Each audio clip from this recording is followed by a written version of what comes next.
One of the men we know was black, and Martha is researching. I know Martha Imparato is trying to research which one of those was a person of color. I imagine that's still an elusive topic, hard to find. But one thing I want to point out here is that all of these people at Lincoln College, none of them was ready for college.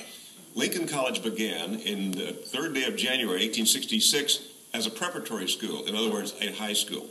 And if anybody feels like, well, now that belittles Washburn to hear that, I've got to mention to you that just down the Kaw River, there was an institution called the University of Kansas that began with 50 students, and none of them was college ready either. And that was 9 months after Washburn began. In those days, Kansas didn't have high schools. Well, it had one in Leavenworth. It opened in 1866.